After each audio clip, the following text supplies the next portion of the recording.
To move to the end of the lecture.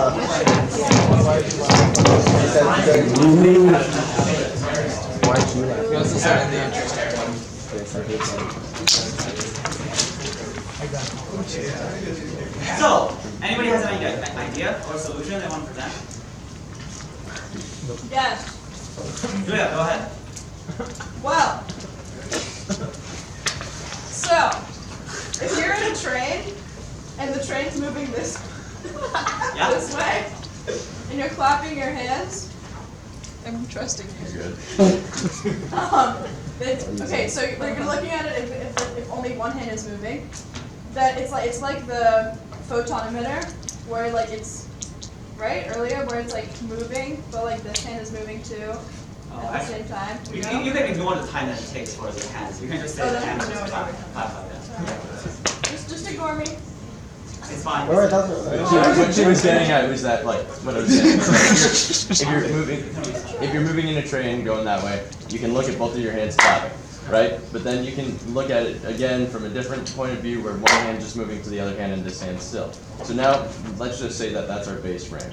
Now we're going to go into a train where we're moving fast. From somebody else's perspective, it's you're moving this hand, but this hand's also moving away. So you're playing a game of catch up. And so eventually that's a longer process to the other observer, and you're going to end up clapping after a longer amount of time. Do people understand that? Yes. Okay. What does it take a short longer amount of time? If this is moving at 1 meter per second, then like if the train is say moving at 2 meters per second, then the relative speed should still be 1 meter per second. Like why should you expect the time to be longer?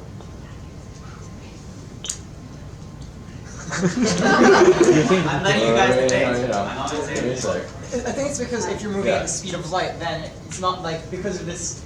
You can't just add this. You're not moving at Well, I know your hands aren't, but you still like have particle interactions that like are happening pretty close to the speed of light. At the very instant where the hands are touching. You have two hands moving at velocity x. I'm sorry. If you look at it from inside the train, you're moving at x squared. Wait, is that saying that the one is like stationary and one has moving like that speed, right? At the speed towards the Earth. Yeah, and he's saying that it's like in a game of catch up, like it's gonna take a long time. But if the relative speed between the two hands are the same, then why is it gonna take a long time? So I think it's easy to look at it as a photon emitter a little bit earlier. So if you have the two hands and they are actually clapping together, they're both moving at speed x, right? So inside the train is x squared. From outside the train, one's moving at x plus v, the v of the train, one's moving at x minus v. Yeah, So the speed is x plus v times x minus v, which is x squared minus v squared. Why do you want to speed? No, you would average to get 2 x over. Right. But speeds aren't added. That's like, You would average the or sorry, x minus v. Okay, so it's 2x.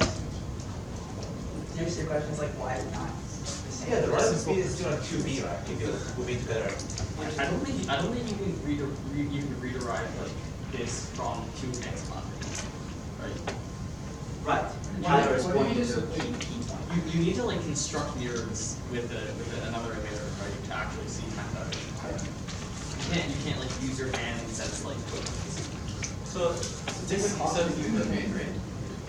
Huh? so suppose that there's a clock in the train, and actually what it would do is that clock would measure the time that it takes you to clap, both from the perspectives of someone in the train and someone outside the train.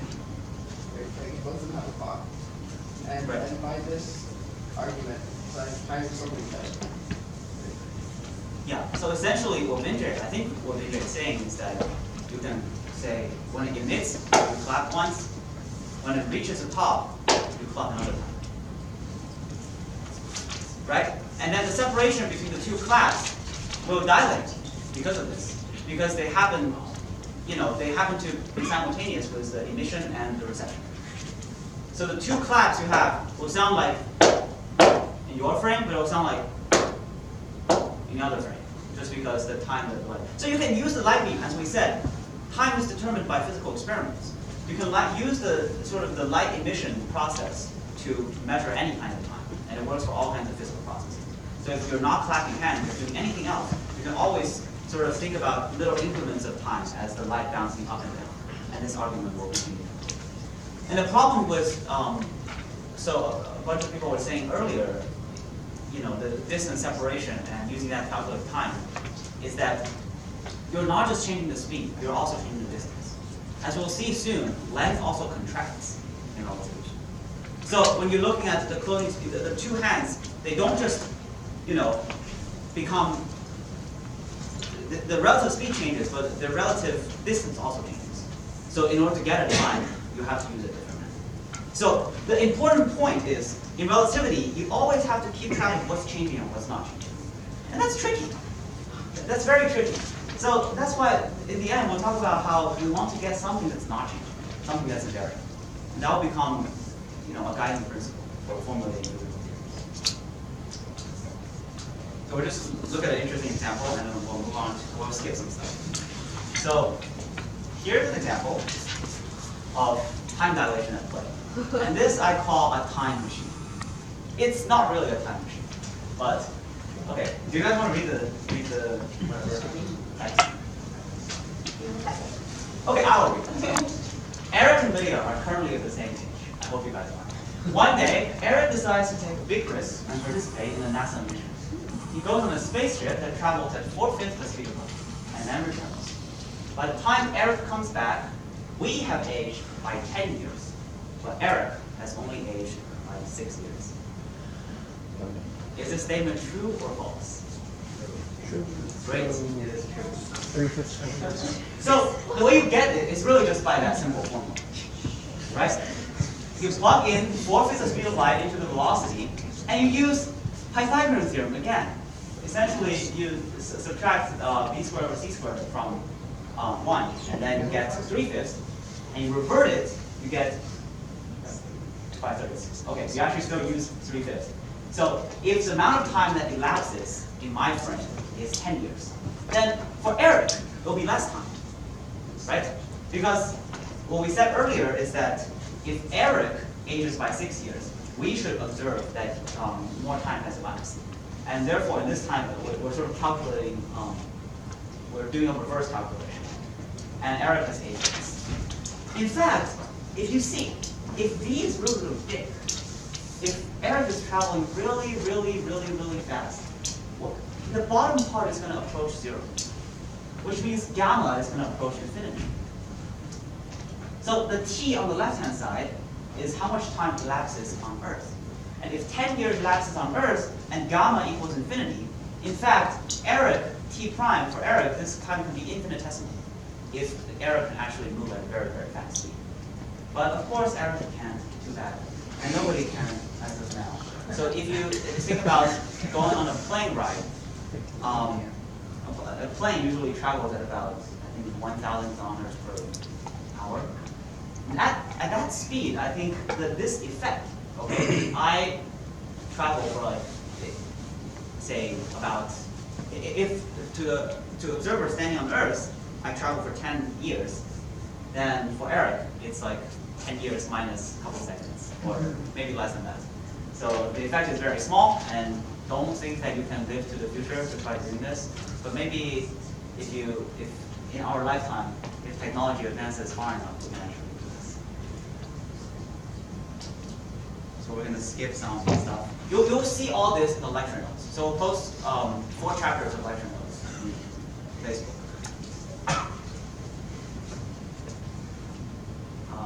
So we'll go, this effect, I don't actually have time to derive this.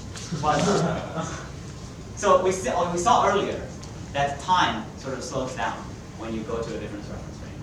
But in fact, distance becomes smaller. So when time becomes longer, distance becomes smaller. Again, it's not obvious, but if you accept this fact, you can see why Sam's argument and Julia's argument earlier would not work.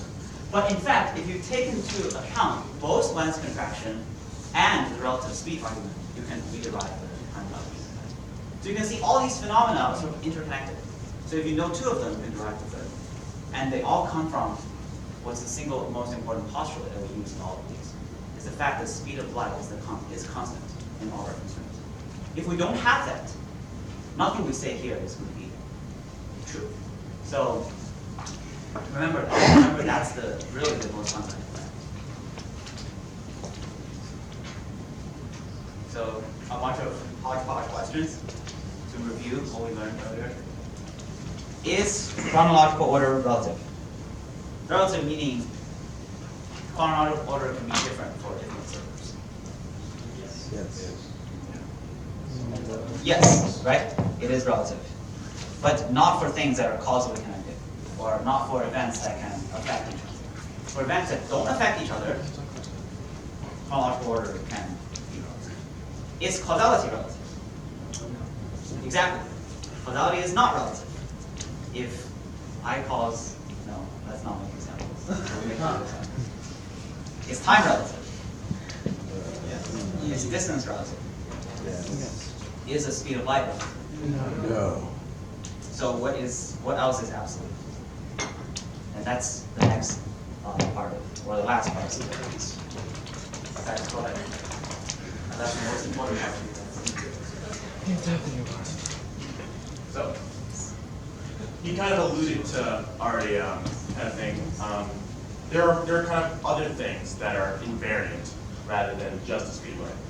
The theory of relativity can also be called the theory of invariance because honestly, it's just as much about kind of what stays the same than about the things that change between reference frames. Here we have we're gonna take a geometric approach to kind of relativity now.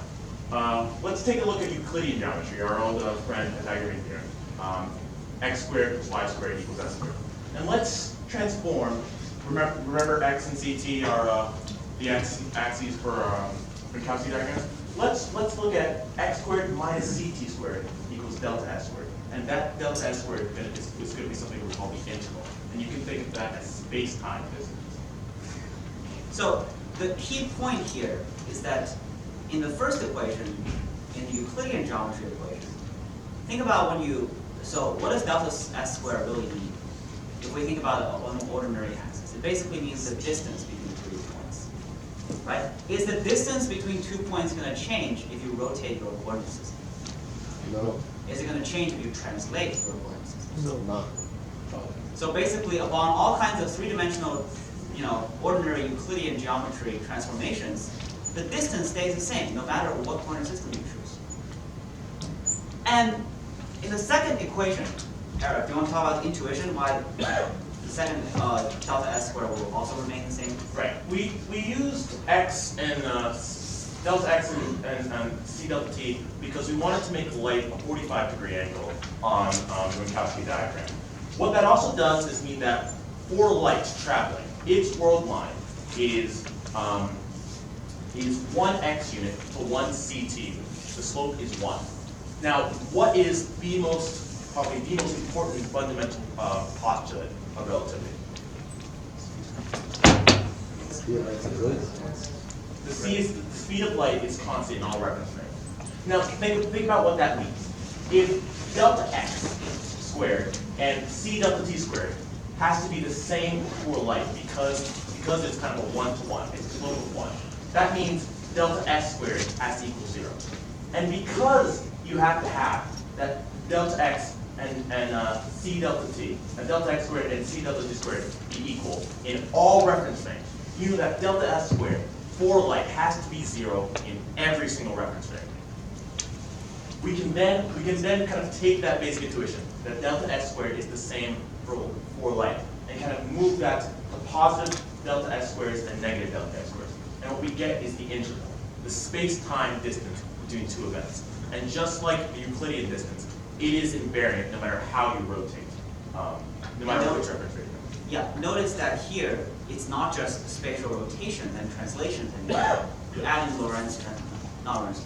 If you go from one inertial reference frame to a different inertial reference frame, the interval is not going to change. As we saw earlier, delta x can change, delta t can change, but the interval delta s squared is not going to change. And that's why it's called invariant. Right? So Eric told you why this is true for light. For every other thing, we postulate that this is also true. And you can actually derive from the fundamental effects that we have looked at earlier. You can show that in fact this is always true. And the details will also be in the lecture notes. Okay,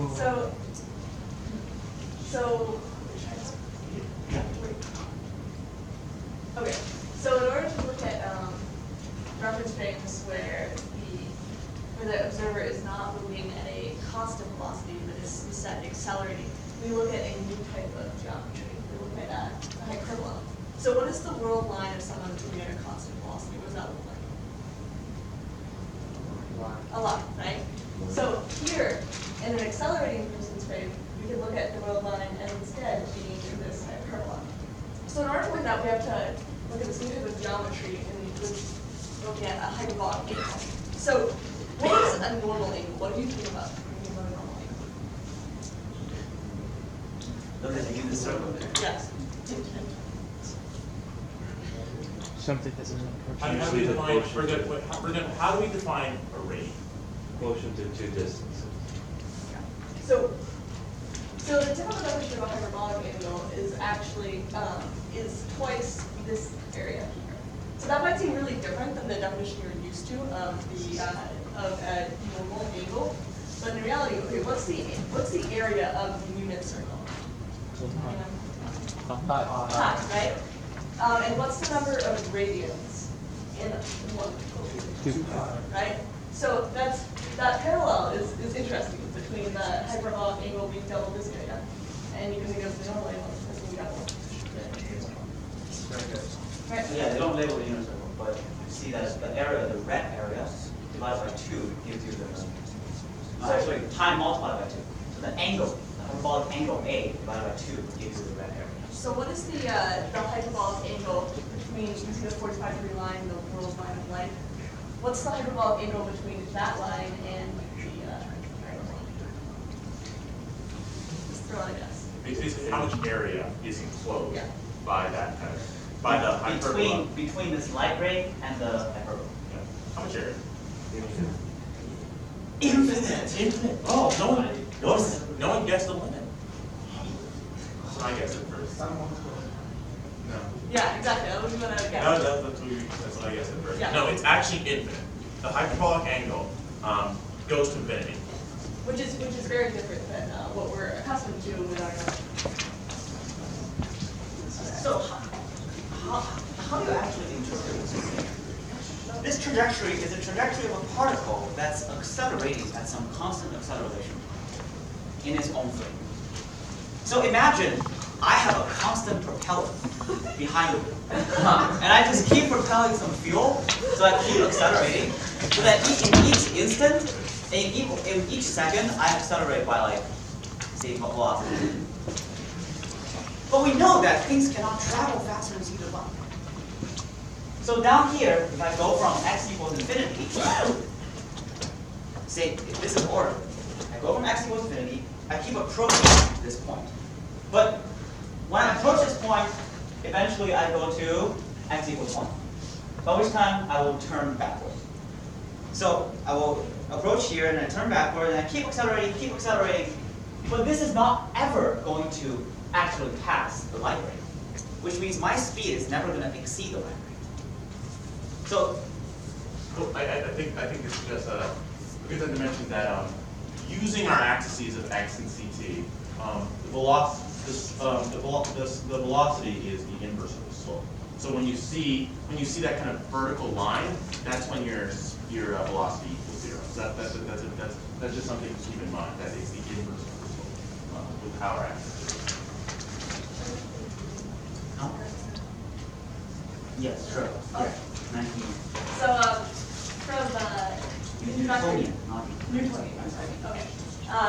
So from internal physics, do people know what the path of an object that is accelerating would be like? It's a different mathematical function, not a hyperbola. Parabola. So that's an interesting comparison because what is the slope of the parabola approach as you approach it? Yes. So in Newtonian physics, you're able to approach infinity. You could pass the speed of light. But here, instead, you can see that asymptote. You can't pass it. So that's where the switch from looking at it like a parabola to looking at like a hyperbola is really relevant.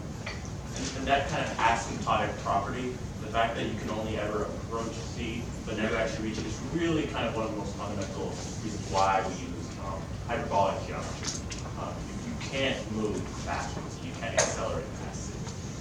So, here, Just do the same.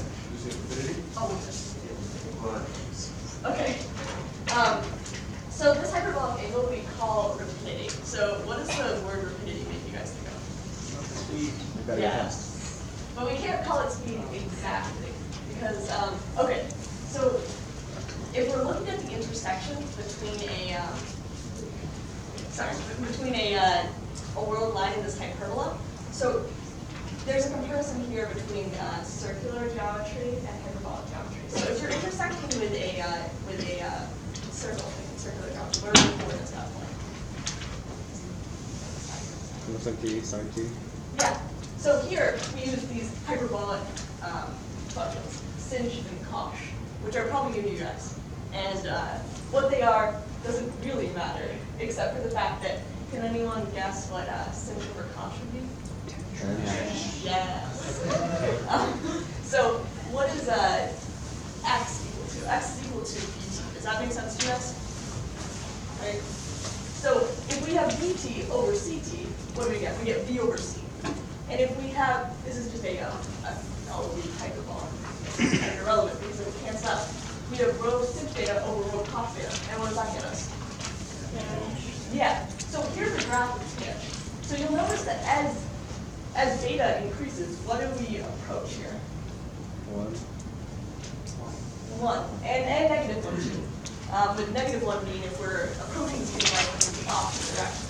So beta is not the same as velocity, but what does a higher beta correlate to? A higher velocity. So the name rapidity makes sense. And this is a one-to-one correlation here. So as you guys Or math people. yeah. This is 1-to-1. So a higher amount of beta will produce a very specific value of velocity. So it's really interesting if you think about it that acceleration in our universe can be represented by a hyperbolic trig function, which seems really arbitrary and really unnecessary, but turns out it's relevant. So, I guess it's time for you guys to go, mostly. So what's the most important takeaway? The most important takeaway, as I said in the beginning, is that Einstein's laughing at you. He gave the theory the wrong name, theory of relativity. It's really not a theory of relativity. As Eric said earlier, it's a theory of invariance. It's a theory of what remains the same when you switch from one inertial reference frame to another inertial reference frame. And the thing that stays the same is what we call the space-time interval. And all of that invariance stuff can be derived from the fact that the speed of light is constant in all reference frames. So it's hard to wrap your head around all this in one lecture. It took me a long time to learn all this. So we will post all the lecture notes, and if you guys are interested, always feel free to email any of us for questions. And you can, for uppers and seniors, you can also stay here and ask questions. So thank you all for coming.